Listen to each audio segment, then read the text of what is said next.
윤석열 검찰 조직의 주특기였는데요. 예, 이번 수사는 아예 이 주특기를 쓰지를 않고 뺑 돌아가고자 하는 것 같습니다. 네, 안녕하십니까. 나쁜 정치, 꼼수 정치, 썩어 빠진 정치 깔끔하게 썰어주는 아재TV 마산의 마산아재입니다. 지금 4.15 총선과 코로나19 사태로 인해서 윤석열 검찰총장님에 대한 관심도가 많이 떨어지고 있습니다. 지금 본인에게 지금 관심이 지금 많이 떨어지고 있는 이것을 지금 기회로 삼아 본인 가족에 관련된 사건, 그리고 본인이 관련된 사건 또는 검찰 조직이 관련된 사건들을 지금 다 얼렁뚱땅 이렇게 구렁이 담 넘듯이 이렇게 그냥 넘어가려고 하는 그런 상들이 지금 비춰지고 있습니다. 오늘도 그와 관련된 사건이 두 가지가 있었는데 여러분들과 함께 공유를 하고 좀 쓴소리를 좀 하고자 합니다. 네, 먼저 지난 4월 7일에 열린민주당의 비례대표 후보자인 최강우, 황희석, 조대진 이 세 분의 후보자께서 윤석열의 장모 최씨와 윤석열의 처 김건희를 자본시장법 위반 혐의로 고발 조치를 하였습니다. 그래서 오늘 검찰이 오늘 이 사건을 서울중앙지검 형사 1부에 배당을 하였습니다. 그런데 이 서울중앙지검 형사 1부는요, 그러니까 윤석열 총장의 직권남용 혐의로 고발되어진 이 사건을 또 수사를 하고 있는 부서가 바로 서울중앙지검의 형사 1부입니다. 오늘로써 윤석열의 가족은요, 피의자 또는 피고가 되었습니다. 윤석열 본인도 지금 직권남용 혐의로요, 지금 검찰의 고발 조치가 되어서 피의자 혐의로 지금 수사를 받고 있는 중이고, 윤석열의 아내 역시도 지금 피의자 혐의가 피의자가 되었습니다. 그리고 윤석열의 장모는 지금 피고죠. 이미 법정에 서고 있으니까. 이쯤 되면은 이제 윤석열이 옷을 좀 벗어야 되지 않습니까? 정부 여당 인사와 관련된 고위공직자 또는 정치인들은 조그만 이 혐의 사실 하나로 그냥 피의자로 만들어버리고, 그리고 수사 절차 무시해버리고 고소부터 먼저 해버리면서 피고소인으로 만들어서 그 옷부터 먼저 벗겨버렸던 이 윤석열 총장이 본인은 직접 피의자가 되고 본인 가족들이 피의자 피고소인이 됐는데도 불구하고 지금 현재 이 검찰총장직에 지금 연연하고 있는 이 모습이 정말 국민의 눈에는 어떻게 비치겠습니까?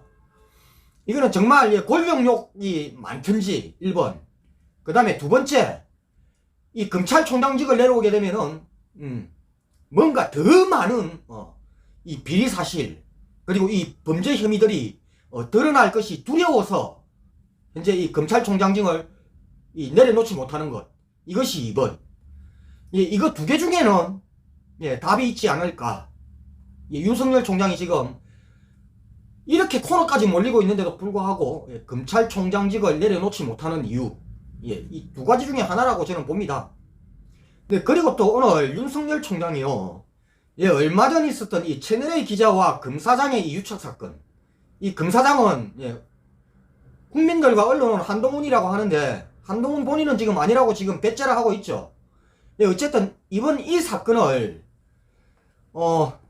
대검의 인권부, 인권 감독과라든가, 인권 감독관과 여기에다가 수사도 아니고 진상조사를 하라고 지시를 했다고 합니다.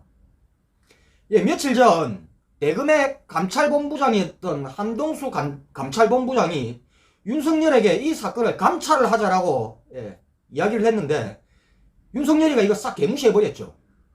그리고 오늘 이 인권감독과 여기에다가 수사도 아닌 진상조사를 지시를 했다고 합니다.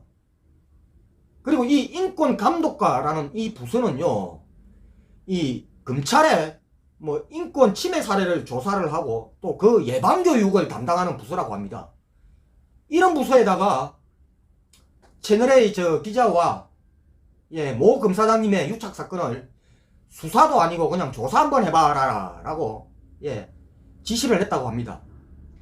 근데 이와 관련해서 대검의 어떤 관계자는 이런 이야기를 했다고 합니다. 윤 총장은 채널A 기자와 검찰 간부 사이의 녹취록 그리고 실제 녹음 파일 등을 먼저 살펴봐야 한다는 입장이다. 그래서 대검은 윤 총장의 지시에 따라 진상 확인 절차를 거치고 있다. 윤 총장님께서는 진상조사에 의지는 분명하다. 진상조사에 대한 의지가 분명하다.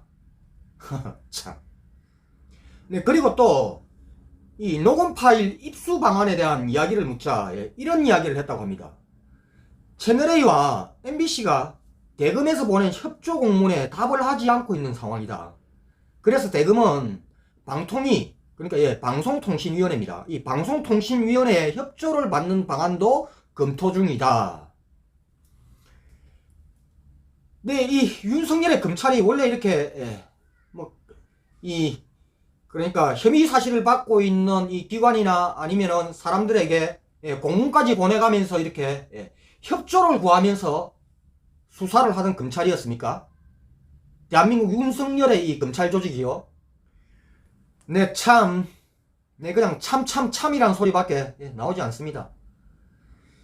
이 조국 전 법무부 장관과 최강욱 공직비서관을 수사하던 이 검찰의 모습과 지금의 이번 사건을 대하고 있는 검찰의 모습이 달라도 너무 다르지 않습니까? 네? 아주 그냥 극과 극입니다.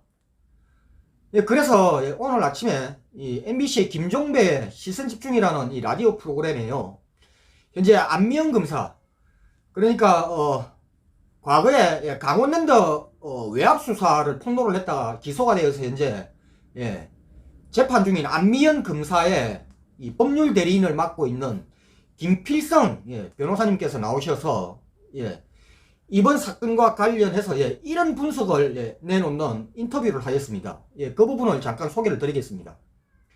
네, 먼저 이번 사건을 감찰부가 아닌 인권부에서 조사를 하는 것이 맞느냐는 질문에 이런 답변을 하셨습니다. 이번 사건은 단순한 인권 침해 문제라기보다는 대검이 이제까지 문제가 되어 왔던 검찰의 정치 참여에 관한 문제라고 볼 수 있는 여지가 충분히 있어서 이런 것들을 포괄적으로 하기 위해서 감찰을 하는 것이 맞다라고 이야기를 하셨고요.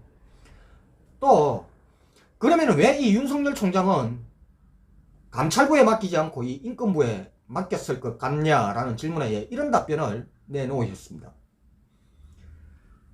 인권부장인 이수근 검사는 공안검사다. 한마디로 공안통이다. 공안검사들이 대체적으로 정치 관련된 사건을 주로 하는 사람들인데, 반면에 한동수 대검 감찰부장의 경우에는 판사 출신이다. 외부에서 들어온 인물이다. 외부 인사다 라고 이야기를 하시면서, 그래서 아마 이 윤석열 총장은 검찰총장 입장에서 봤을 때 인권부장 쪽인, 그러니까 이수근 인권부장 쪽이 더 통제하기 쉽다라고 판단했을 가능성이 높다라고 말씀을 하셨습니다. 근데 한마디로 감찰부장인 한동수 감찰부장은 판사 출신 외부 인사라서 검찰총장이 통제하기가 힘들고, 그런데 이수근 인권부장은 공안통 검사로 바로 직속 후배 아닙니까?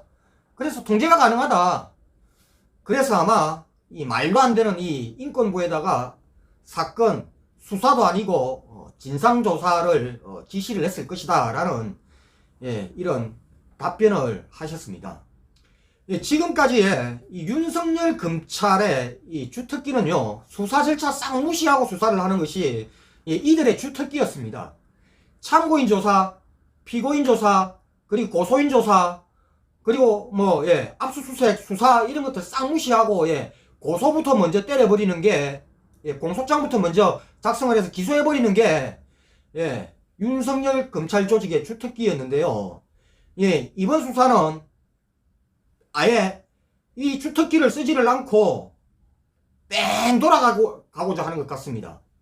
바로 다이렉트로 기소부터 때리던 이 윤석열의 검찰이 이번에는 아예 수사 의지가 전혀 없는 것 같습니다. 우리 국민이 이번 총선도 중요하지만은 이번 총선이 끝나고 나면은 제일 먼저 단죄에 처해야 할 대상 1호가 바로 윤석열입니다. 그러면은 우리 국민들이 눈은 부릅뜨고 예, 계속해서 예, 지켜봐야 합니다. 예, 그런 의미에서 오늘 4.15 총선 기간인데도 불구하고 윤석열에 대한 이야기를 하였습니다. 네, 이상 오늘 여기까지 하겠습니다. 구독과 좋아요 알림은 아재에게 아주 큰 힘이 됩니다. 나가시면서 꾹꾹꾹